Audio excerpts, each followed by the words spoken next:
오늘도 우리가 계속해서 고린도전서에 대한 이야기를 해보고자 합니다. 좀 정정해 드려야 될 것들이 있어서 성령 강림 주일은 지난 주일이었습니다. 그리고 오늘은 성령 강림 후 첫째 주일이라는 것만 정정을 해드리고 계속해서 고린도전서에 대한 이야기를 할 건데, 우리가 고린도전서 지난주에는 우리가 성령 강림 주일을 맞이하여서 은사에 대한 이야기를 함께 했었단 말이죠. 근데 그 전주를 한번 되새김을 해볼 필요가 있습니다. 그 전주에 대한 고린도전서의 이야기가 뭐였냐면 음행에 관련된 이야기였습니다. 그래서 고린도전서 5장 이제 앞부분 정도만 읽었는데요, 고린도전서 5장 전체는 음행에 관한 이야기였습니다. 음행하지 말라라는 의미였죠. 그런데 이제 오늘 고린도전서 5장을 넘어와서 이제 6장으로 왔는데, 6장을 오늘 읽은 우리 본문을 한마디로 요약하면 그리스도인은 송사하지 말라라는 거예요. 이 송사가 뭐냐면 성도들 간의 분쟁을 세상 법정에 끌고 가는 행위를 송사라고 이야기를 합니다. 바울이 왜 이런 권면을 고린도 교회에 했을까? 뭐 이유는 단 하나 아니겠어요? 고린도 교회가 송사를 막말로 밥 먹듯이 하니까. 교회에 있는 문제는 교회 안에서 해결할 수 있음에도 불구하고 그걸 가지고 세상 속에 나가서 그걸 이야기하고 다니고 세상 속에서 재판을 받기를 원하고 이러고 있다 보니까 이러한 문제들을 해결하기 위해서 사도 바울이 고린도 교회에 편지를 보낸 것입니다. 그래서 오늘 본문의 8절과 9절을 한번 먼저 읽어볼까요? 함께 읽겠습니다. 너희는 불의를 행하고 속이는구나. 그는 너희 형제로다.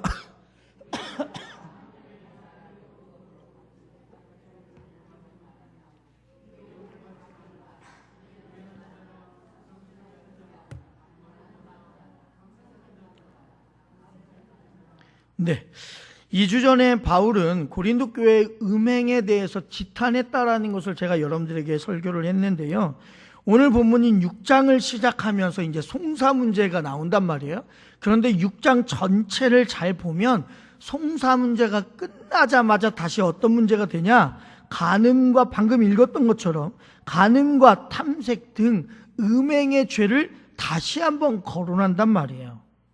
그러니까 음행의 문제를 이야기하는 중간에 슬그머니 송사의 문제를 끼워 놓고 다시 음행의 문제를 얘기하는, 그러니까 5장과 6장의 내용은 물론 음행과 송사에 대한 전혀 다른 이야기겠지만 이를 통해서 둘의 본질은 하나다, 본질은 같다라는 것을 우리에게 이야기해 주기 위해서 음행에 대한 이야기하고 송사에 대한 이야기하고 그 다음에 또 다음 주에도 음행에 대한 이야기를 함께 할 거란 말이에요. 이 사이에 껴있는 구조로 만들어놨다라는 것을 기억하셨으면 좋겠습니다. 지난주에도 제가 말씀드렸지만, 지지난주죠, 성경은 부부관계에서 이탈된 모든 관계에서 행해지는 일들을 음행이라고 규정하고 있습니다. 그런데 그 음행의 이면에는 반드시 뭐가 따라오냐? 탐욕이라는 게 따라오게 되어 있어요. 배우자만으로 만족하지 못하는 욕심이 바로 죄를 부르는 게 음행 아니겠습니까? 모든 환경이 완벽하다고 했던 그런 에덴 동산에서 죄가 어떻게 시작되었습니까? 바로 보암직도 하고 먹음직도 하고 탐스러운 선악과를 먹음을 통해서 죄가 일어난 거 아니겠어요? 즉 아담과 하와가 하나님이 주신 것으로 만족하지 못하는 인간의 탐욕으로부터 그 죄가 시작되었단 말이에요. 송사도 마찬가지예요. 오늘 우리가 함께 보는 송사도 인간의 탐욕으로부터 불러온 죄악이란 말이에요. 송사의 이면에도 어떤 것들이 있냐? 어떻게든 나의 옳음을 인정받고 싶은 마음이, 어떻게 해서든지 이 분쟁 가운데 내가 상대방을 이겨서 더 많은 이익을 취하고자 하는 욕심이 우리 안에 있기 때문에 이 송사의 문제가 결국에는 이 성경 안에도 들어오게 되었단 말이죠. 그래서 결국 송사와 음행, 이 두 가지 죄악의 본질은 탐욕으로 귀결된다는 사실을 오늘 말씀이 우리에게 이야기해 주고 있습니다. 그럼 우리가 1절부터 한번 보죠. 1절과 2절 함께 읽겠습니다. 너희 중에 누가 다른 이와 더불어 다툼이 있는데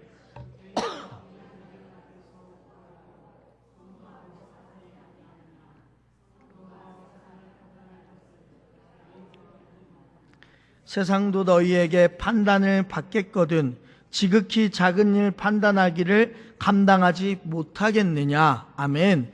바울은 먼저 지금 고린도 교회 성도들에게 뭐라고 이야기하냐면, 아니 왜 불의한 자들 앞에서 너희 문제를 끌고 나가느냐라고 이야기하고 있는 거예요.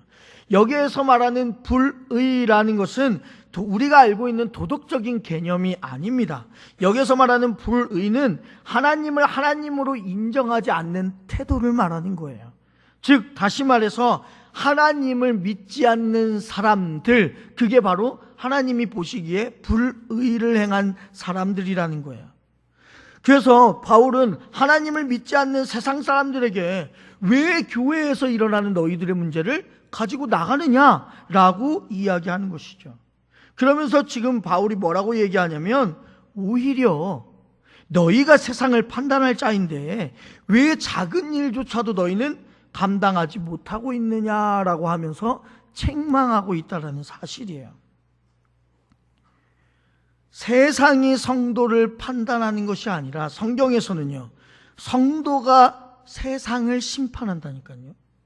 지금 우리는 어떤 세상에 살아가고 있습니까? 기독교를 개독교라고 말하고 목사를 먹사라고 말하는 세상이 교회를 판단하는 시대를 우리는 살아가고 있단 말이에요. 이건 하나님의 말씀에서는요, 이건 너무나도 잘못된 거예요. 하나님은 성경 말씀을 통해 우리가 세상을 판단하라고 얘기했단 말이에요. 이게 어떤 이야기냐면 바로 성도가 세상을 심판하는 마지막 날을 대비하라는 거예요. 다시 말해 종말론적인 삶을 살으라는 이야기죠. 주님이 십자가에 달려 죽으시면서 마지막 하신 말씀이 다 이루었다라고 선언하셨단 말이에요. 그 순간부터 예수님께서 이 땅 가운데 다시 오시겠다고 하시는 그날이 오기까지를 우리는 종말이라고 하고, 우리는 현재 지금 종말의 시대를 살아가고 있습니다. 때문에 우리의 삶의 모든 관점과 목표와 우리의 삶의 모든 방향은 그 종말의 시간표에 맞춰져 있을 수밖에 없어요. 그래서 그 이야기를 지금 바울이 고린도 교회 성도들에게 하는 거예요. 그러면 그 종말의 때에, 아니 세상의 끝날이 오면 누가 세상 사람들을 심판하냐 이거예요. 누가 심판해요? 믿는 자들이 심판한다니까요. 마태복음 19장 28절 함께 읽어보겠습니다. 예수께서 이르시되 내가 진실로 너희에게 이르노니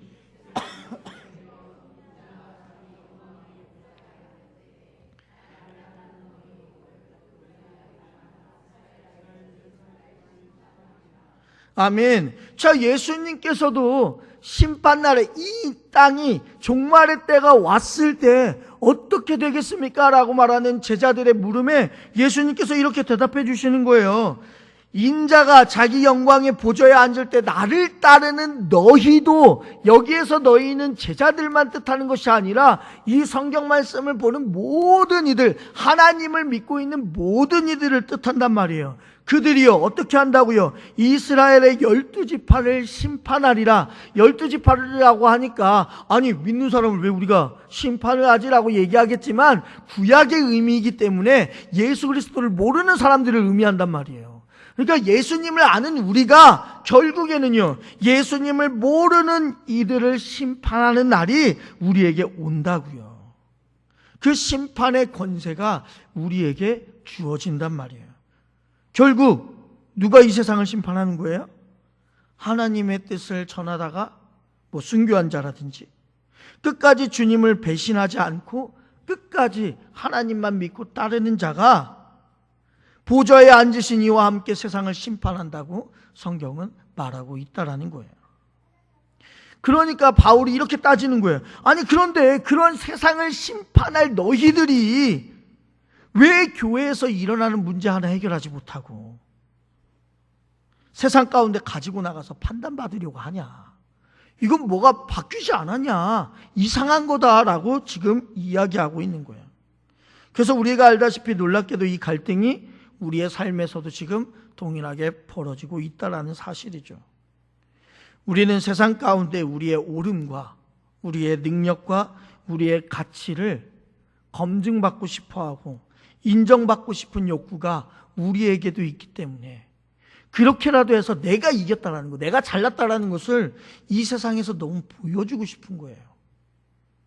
그러니까 사도 바울도 안타까운 마음에 이 말씀을 고린도 교회 성도들에게 편지까지 보내서 이야기를 하는 것이죠. 오늘 본문 5절도 한번 읽어볼까요? 내가 너희를 부끄럽게 하려 하여 이 말을 하노니 너희 가운데 그 형제 간의 일을 판단할 만한 지혜 있는 자가 이같이 하나도 없느냐. 아멘. 바울이요 고린도 교회 성도들을 향해서 지금 뭐라고 말하냐? 형제라고 부른단 말이에요. 여기서 형제라는 것은 헬라어로 아델포스라는 단어를 사용하고 있는데 한 자궁에서 태어난 관계를 뜻하는 게 바로 아델포스라는 단어입니다. 다시 말해서 교회는 예수 그리스도 안에서 그분의 피로 맺어진 형제 자매라는 것을 다시 한번 이야기하는 단어가 바로 아델포스예요. 그러면서 그는 고린도 교회 성도들을 향해서 너희 중에 그만한 지혜가 없느냐라고 묻고 있는 거죠. 왜 그렇게 묻고 있냐면 스스로 지금 고린도 교회 성도들은 어떤 자랑을 지금까지 했냐면 우리는 하나님을 믿고 있는 그러한 사람들이니까 지혜적으로 뛰어나고 지식적으로도 뛰어나며 우리는 정말 대단한 자들이다 라고 자기를 높이는 그러한 사상을 가지고 있단 말이에요. 엘리트주의에 빠져있는 성도들을 향해서 지금 바울이 아니 그렇게 지혜 있다고 말하는 나의 형제라고 불리우는 너희가 어떻게 이런 거 하나도 제대로 해결하지 못하고 세상 가운데로 가지고 나가느냐라고 이야기를 한다는 거죠. 여러분 기억하셔야 될 게 있습니다. 하나님의 지혜라는 것과 세상의 지혜라는 것은요 완전히 달라요. 같을 수가 없어요. 하나님의 지혜는요 단 한 단어로 얘기하자면 십자가예요. 십자가. 십자가는 우리의 모든 죄악을 짊어지고 죄 없는 예수님이 죽으신 사랑과 희생의 자리가 십자가 아니겠습니까? 그렇게 우리는 우리가 지은 죄값을 탕감받은 존재들이란 말이에요. 그런데 고린도 교회 성도들은 복음의 핵심 가치인 그 십자가의 참 의미를 제대로 깨닫지 못하고 있는 거예요. 그러니 네가 맞고 네가 틀리고 내가 맞고 네가 틀리고 이러한 분쟁으로 인하여서 십자가의 사랑은 그 안에 아무것도 없고 오히려 세상 속으로 가서 누가 맞냐 누가 틀리냐를 계속해서 잣대를 대고 있다는 거예요. 그래서 한 자궁에서 태어난 형제의 추함과 못남, 약함과 부족함을 세상에 끌고 가서라도 드러내고 동시에 자신의 의로움을 인정받고자 하는 고린도 교회 형제들, 너네들 참 안타깝다라고 이야기하는 게 지금 바울의 말이라고요. 그러면서 뭐라고 말하냐? 오늘 본문 7절입니다. 읽겠습니다. 너희가 피차 고발함으로 너희 가운데 이미 뚜렷한 허물이 있나니 차라리 불의를 당하는 것이 낫지 아니하며 차라리 속는 것이 낫지 아니하냐. 아멘. 바울이 뭐라고 말하냐면 오늘 제가 여러분들에게 설교의 제목으로 써놨던 것처럼 차라리 불의를 당하는 것이 낫지 않냐라고 이야기한단 말이에요. 성도로서 세상 가운데 우리가 하나님의 말씀을 붙잡고 살아가다 보면 불의라는 것을 우리가 뒤집어 쓸 수밖에 없어요. 왜 그러냐면 원래 우리 존재 자체가 일단은 불의한 쇳덩어리들 아니겠습니까? 우리를 거론하자니 조금 그렇지만 성경에 나오는 인물 중에 하나를 거론하자면 오늘 이 고린도전서를 쓴 바울을 거론할 수가 있어요. 바울은 원래 이름이 뭐였어요? 사울이었어요. 사울. 그렇죠? 사울이었을 때는 교회를 핍박하고 예수 믿는 사람들을 체포 선포하러 다니던 그 가운데 가장 앞장섰던 사람이 사울이었단 말이에요. 그러나 그러한 불의를 저지르면서도 그는 어떠한 생각을 가졌냐면, 이게 다 내가 하나님을 믿고 있다라는 증거다, 나는 지금 바르게 신앙생활하고 있다라고 자부심을 가졌단 말이에요. 그런데 스데반이 죽을 때, 그러한 스데반이 죽을 때 가장 앞장섰던 인물도 어쩌면 사울이었어요. 성경에서는요, 사울이 스데반을 죽일 때 다른 사람들이 이제 돌을 던져서 스데반을 죽인단 말이에요. 그때 돌을 던지기에 합당한 자들이 누군지를 봐서 그 사람들에게 가서 돌 잘 던지게끔 옷을 들어줬단 말이에요, 사울이요. 그러니까 물론 사울이 직접적으로 돌을 던졌거나 뭐 그런 기록은 나와 있지는 않습니다. 하지만 그 가운데 함께 동조했던 사람 중에 하나란 말이에요. 그렇게 바울은 불의 앞에서 남을 정죄하며 이 사람이 잘못됐다고 이야기하고 그 사람을 죽음 가운데 몰아간 사람이 바로 사울이었단 말이에요. 그런데 반대로 스데반은요, 그 불의 앞에서 어떻게 행동해요? 순순히 사람들이 던지는 돌에 맞습니다. 그리고 결국 죽어요. 그런데 신기하게도요, 그 스데반의 죽음에, 그 스데반의 순교에 바울이요, 그 열매로 사도가 됩니다. 바울은 평생 복음을 전하면서 어쩌면, 이건 성경에 나와 있지 않지만 제 생각이지만, 스데반을 잊지 못했을 것 같아요. 아마도 그 기억을 가슴에 안고 어쩌면 부끄러운 마음에 얼굴을 들지 못한 채로 처음에는 복음을 전하고 다니지 않았을까. 내가 예수님을 만나기 전까지는 그러한 이들을 잡아서 어떻게든 벌하던 사람이었는데, 내가 예수 믿고 나니까 스데반이 불의를 그냥 차라리 그냥 당하는 것처럼 그 모습을 기억하니까 내 모습이 너무나도 초라해지고 부끄러워진 것이죠. 그래서 사도 바울이요, 훗날 로마의 감옥에 두 번째 투옥되면서 사형을 언도받게 됩니다. 그리고 감옥에서 이제 내가 곧 죽을 때가 됐구나라는 것을 직감하고 디모데에게 마지막으로 편지를 쓰는데 이러한 내용입니다. 디모데후서 4장 8절 함께 읽겠습니다. 이제 후로는 나를 위하여 의의 면류관이 예비되었으므로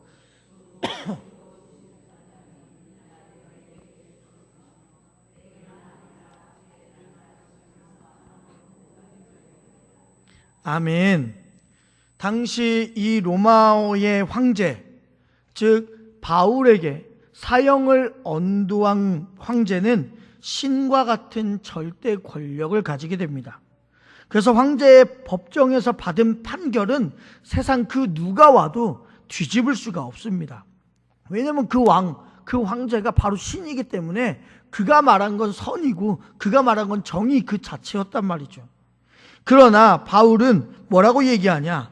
의로우신 재판장이 그에게 죽음이 아닌 의의 면류관을 나에게 주셨다라고 선포하고 있어요.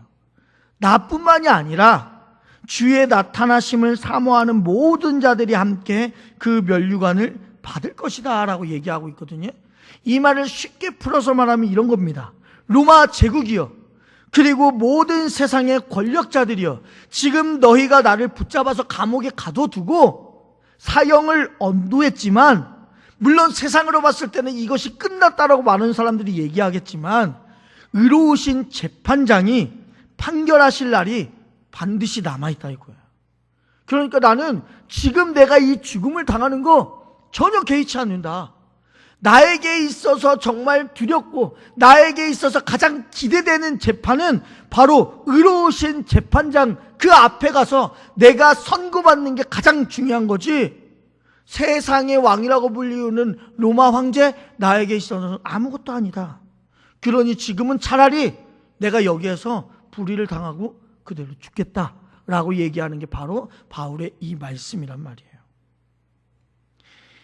예수님 또한 우리의 불의를 다 짊어지시고 십자가에서 죽으셨습니다. 우리가 알다시피 재판 과정도 그 재판의 결과도 모두 다 불의했습니다. 불의한 우리들을 위해서 그 모든 불의를 예수님께서 다 뒤집어 쓰셨습니다. 그래서 오늘 성경이 말하는 7절에 너희가 차라리 불의를 당하는 것이 낫지 아니하냐 라는 말은 이렇게 바꿔 말할 수도 있습니다. 예수님이 가셨던 그 십자가의 길을 여러분들도 함께 따라가십시오라고 말할 수가 있는 거예요. 예수님의 십자가의 은혜를 경험한 사람은요, 마음이 넉넉해져요. 그래서 스데반도요, 자신의 생명도 아끼지 않고 온몸으로 그 돌을 받았어요. 불의를 당했다고요. 이것이 어쩌면 그리스도인으로서 우리가 가져야 될 종말론적인 삶의 태도가 아닐까 생각합니다. 그래서 오늘 본문에 따로 제가 PPT는 준비하지 않았지만 오늘 본문 11절에 보면 이렇게 써 있어요. 성령 안에서 씻음과 거룩함과 의롭다 하심을 받았다라고 써 있거든요. 이건 다른 말로 말하면 세상과 구별되었다라고 표현할 수가 있습니다. 여러분 반드시 기억하셔야 돼요. 여러분들은 세상 사람들과 달라요. 반드시 기억하십시오. 삶을 살아가면서 절대 잊어버리지 마십시오. 그리고 또한 혼동하지도 마십시오. 세상 사람과 여러분은 완벽하게 다른 사람입니다. 그러니 세상 사람들이 툭 건들면 그냥 그런가 보다, 그냥 그렇게 하세요. 이 세상에서 여러분들이 거기에 대꾸하고 거기에 화내봤자 여러분들에게 오는 게 뭐겠어요? 힘든 말고 더 오는 게 있겠어요? 좋은 일 없어요. 여러분들이 열심히 그렇게 방어해서 여러분들을 자신을 지켜서 이겼다 칩시다. 뭐가 남나요? 아무것도 남는 게 없어요. 그러니 차라리 오늘 제목 정말 죄송한 제목이거든요.